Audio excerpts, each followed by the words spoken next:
all you fellow wonderful Minecraft fans. Welcome to episode 8. I've been starting every episode with a little bit of a recap about what I've done since the previous one in this case. Um, you know, not a thing.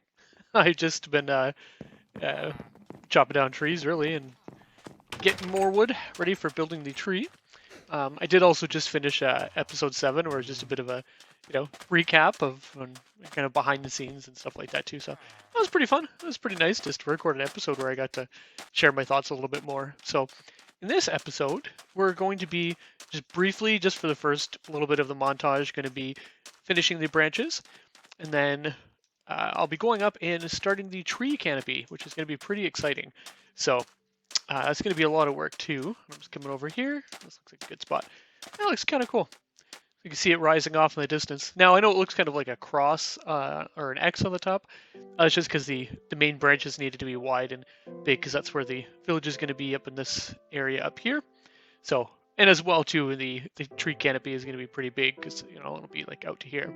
So for making the tree canopy, what I'm going to have to do is probably just get 64 blocks of sand. And what I'm thinking is I'll have to do is go all the way up, put a piece of dirt, plant a sapling, go all the way down, go a couple blocks over, go all the way up, and repeat, go down, go up, repeat. And I'm going to have to do that to build the whole base of the canopy. And then what I'll do is just once those trees are all grown, then I can just grow the other trees on top of those. It should be, I'm going to say, should be straightforward, but that's going to be a lot of work considering I decided to build this over a jungle biome, which means I'm going to have to climb up trees, and it's going to be a lot of work. So let's get out there, let's get to work, and yeah, enjoy.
All right, everybody. Thanks for going through that montage there and watching this get started. So that song was Jupiter's Smile by the 126ers. As always, can be found on YouTube's audio library. It's kind of a cool song. I did enjoy it. And if you did notice, I have changed the opening and closing songs, my opening and closing montage there, uh, just mixing it up a little bit. So now, two big things. One is probably the key to large scale survival maps is, you know, change what you're doing if it's taking too long. So you notice at first I was going up and doing one block at a time. That was going to take forever. So then I decided to do a row at a time. And I also realized too that that was just starting to take too much time. So I, did what I would always recommend people to do when you're working on these: stop, think, find a better way to do it, and that's what I did. So then I built kind of like a scaffolding, and then just kind of walk underneath of it, and it'll allow me to get back up there. And that's scaffolding. You'll see, get a better view here, and kind of leads to the second point too, is I'll have to go back up there and we get rid of all these tree trunks that are dangling down, and I'll cover that up. And as well, the branches are also kind of on like a 90-degree angle, so I'm going to round those out eventually too, so make the tree look more organic. Because right now it's still a work in progress, right? So I'll go flush it out and make it look more natural later on. And at the end of episode 7, I did mention I'm kind of just doing a contest to let the internet name this duck or chicken. So far, the early contestants are Affleck, which I thought was pretty funny. We have Ducky McDuckface, Bill, Chicken Little, or Howard's Duck. So feel free to comment on the video or just shoot me a quick tweet. I'm on Twitter. And let me know what you think or if you have any different names. So far, I think Ducky McDuckface wins. So thanks, everybody. Have a great day, and we'll see you in a few days.